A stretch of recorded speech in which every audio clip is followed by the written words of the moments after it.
What's up, YouTube? This is Too Raw for TV. All right, so I had a subscriber ask me a question the other day, and it was whether or not I thought Jimmy Butler was an all-time playoff performer, an all-time, I guess, big-time playoff performer.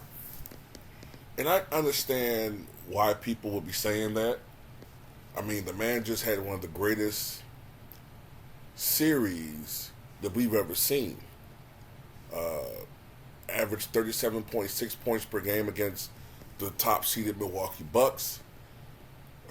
And not just was it that, the overall average, but it was the way he was scoring his points. I mean, he literally had his way with the so-called Milwaukee Bucks defense. And he was doing it against a guy who is regarded as one of the top defenders. Scratch that. A guy that's been regarded as perhaps the top one-on-one defender at his position in the past couple of years in Drew Holiday.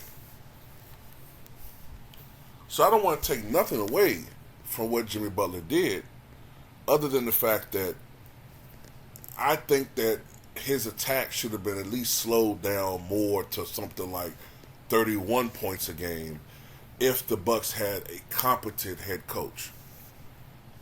To average nearly 38 points a game when you're the one guy on the team that's a threat, that's coaching. That's coaching, especially when you shoot nearly 60% from the floor and 44% from three-point range. That's coaching. And hopefully Mike Budenholzer will be without a job very, very soon. I've been saying for years that he is the problem with the Milwaukee Bucks. I think anybody that's followed the Bucks will tell you that Mike Budenholzer was a big part of the problem. Just like I've been saying for years that the problem wasn't Kyrie Irving, the problem wasn't Kevin Durant with the Brooklyn Nets. It was Steve Nash. But I don't get credit for that, you know what I'm saying? Because people want to remember things the way they want to remember it, you know? But anyway, get back to this video.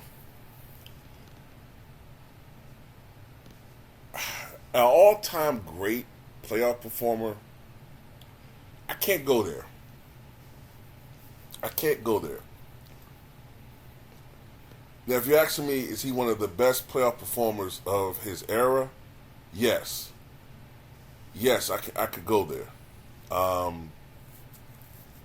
Stats don't mean everything, but stats do indicate certain realities. All right? Just going to Jimmy Butler for a second.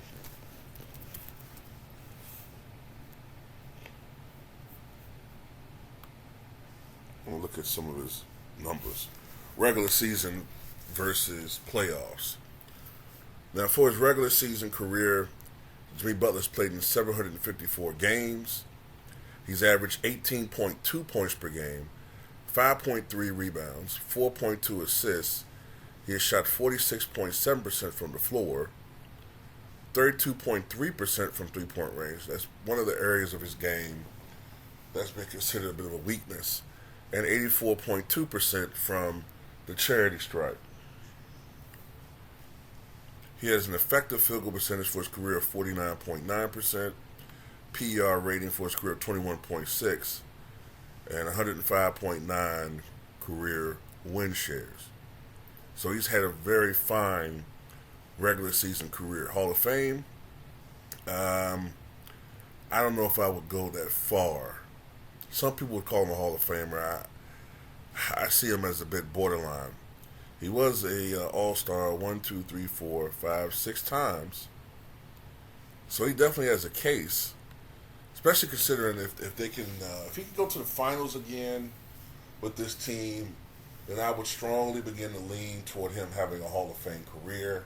I just have a bit of a higher, expectation, higher standards for Hall of Fame than maybe some other people do. But when you look at his playoff career, his numbers go up. He's played in 102 playoff games. He's averaged 20.9 points per game versus 18.2 for the regular season. So that's an increase approaching 2 points per game. 6.1 rebounds, 4.4 assists, 1.7 steals, 46.8% shooting in the playoffs. So it's actually about the same, maybe even a tick higher. 35.1% from downtown, which is up from the 32% that he shoots in the regular season, and 82.8% from the line. A little bit down, but about the same, 83% versus 84% for the regular season. The last,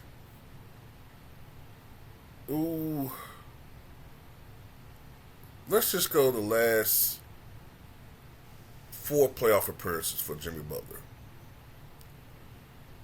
From the bubble until right now. 25.1 points, 6.8 rebounds, 5.5 assists, 1.9 steals, 49.6% shooting, 35.3% from downtown, and 82.7% or 83% from the line. So, the last 4 years, Jimmy Butler has augmented his game from being that complimentary secondary guy, the clutch guy, the guy that, and say, started developing this in Chicago, but we definitely started seeing it when he was with the Timberwolves or when he was playing with Philly. Still having this role in Miami, but his role has expanded a bit in Miami to being their primary scorer, where other teams he was more of the closeout guy who's a secondary scorer. The last 2 playoff runs, though, he's been superstar. He has been. The last 2 playoff runs, he's been a superstar. Going back to last year in the playoffs, 29.7 points per game, 7 rebounds, 4.6 assists, 2 steals, 53% shooting from the floor, 37% from downtown, and 81% from the foul line. And he's been getting to the line the last 2 years, 8.2 times per game. That's a superstar rate. So in the last 2 seasons, I would say Jimmy Butler's been playing at the level of a superstar in the playoffs. Remember, it was, if he had made that 3-pointer in Game 7, Miami would have made it to the NBA Finals. All right? His level of play the last couple of years, I think, constitutes superstar level play in the playoffs. The problem is it doesn't consistently or often enough correlate into the regular season.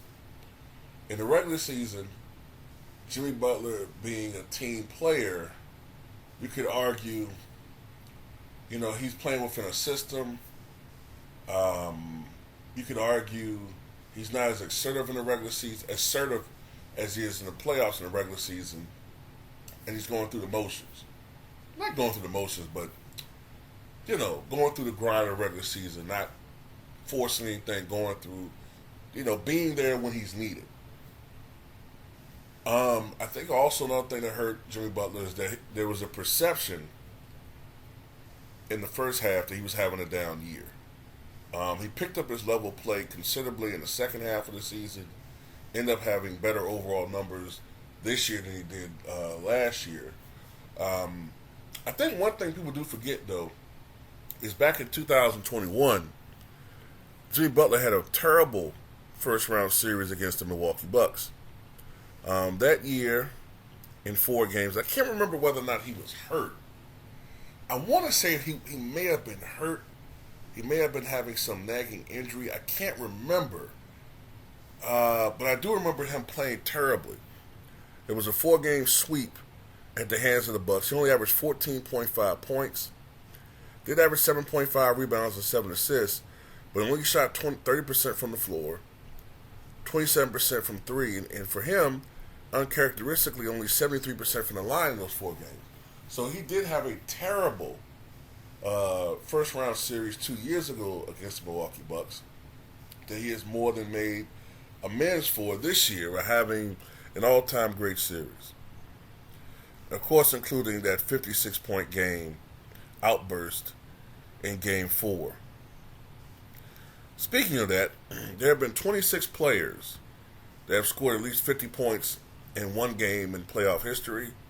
They are Rick Barry, Billy Cunningham, John Havlicek, Bob McAdoo, Dominique Wilkins, Charles Barkley, Sleepy Floyd, Karl Malone, Vince Carter, Kobe Bryant, Dirk Nowitzki, Ray Allen, Russell Westbrook, Isaiah Thomas, LeBron James, Kevin Durant, Giannis Antetokounmpo, Jason Tatum, Jimmy Butler, Jerry West, who did it twice, Damian Lillard, who's done it twice, Donovan Mitchell, who's done it twice, Jamal Murray, who's done it twice, Allen Iverson, who's done it 3 times, Wilt Chamberlain, who's did it 4 times in his illustrious career, and Michael Jordan, who did it a record 8 times in his NBA career.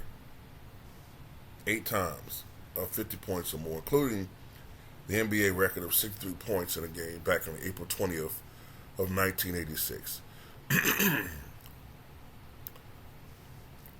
Were there any playoff series where Jimmy Butler was clearly the best player on the floor? Yes, this prior series that just happened between his Miami Heat and the Milwaukee Bucks. Despite the fact that his team was depleted, without Victor Oladipo, without Tyler Hero, he put a team on his back. Regardless of defensive schemes from the Bucks coach, I still got to give him credit. He still had to knock the shots down. They went in. Although it pains me to say that, man, but he still had a great performance. Any other series where he was clearly the best player? I guess you could argue last year in the Eastern Conference Finals between the Heat and the Celtics, you could argue that he was the best player on the floor. Let's see. I'm seeing some speculation too about Mike Budenholzer. It's like there's more and more speculation that he may be fired. And I hope it's true. Boy, do I hope it's true.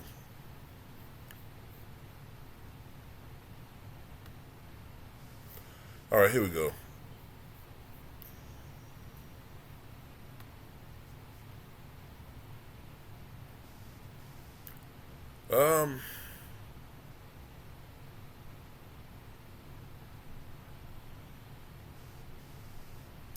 You can make an argument that Tatum was the best player on the floor. Jimmy Butler was the best player on the floor in that 7-game series. He averaged 25.6 points, 7 rebounds, 3.4 assists, 2 steals, 48% shooting from the floor, 29% from downtown, 89% from the charity stripe. Jaylen Brown, 24.1 points, 7.1 rebounds, 3 assists. Tatum, 25 points, 8.3 rebounds, 5.6 assists, 1.1 steals.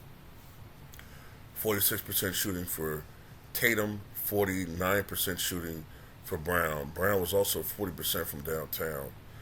If you look at both ends of the floor, you can make a great case that Jimmy Butler was the best player on the floor. Obviously, he didn't have a team that had the talent around him that Tatum and Brown did.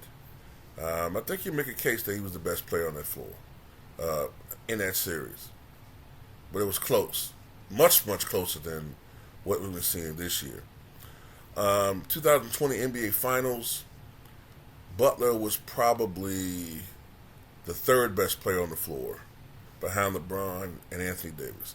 During that series, Jimmy Butler, 26.2 points, 8.3 rebounds, 9.8 assists, 2.2 steals, 55% shooting from the floor, 31% from downtown, and 89% from the charity stripe.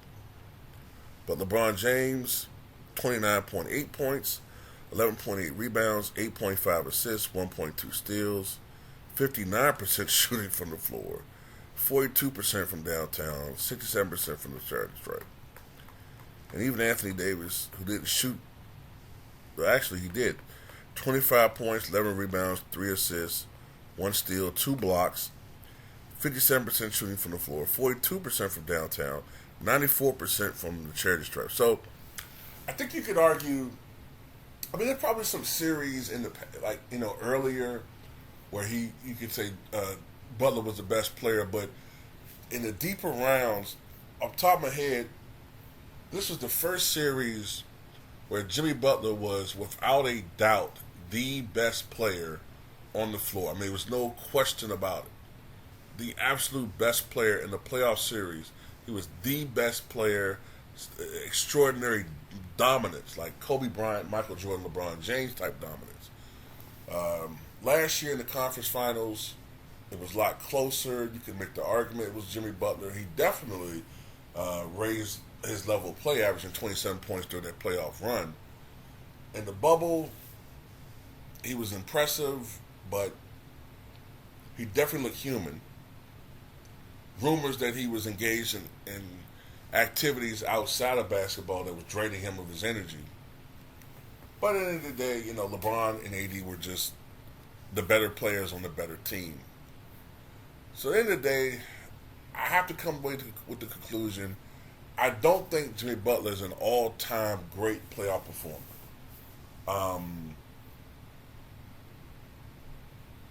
He doesn't have the hardware.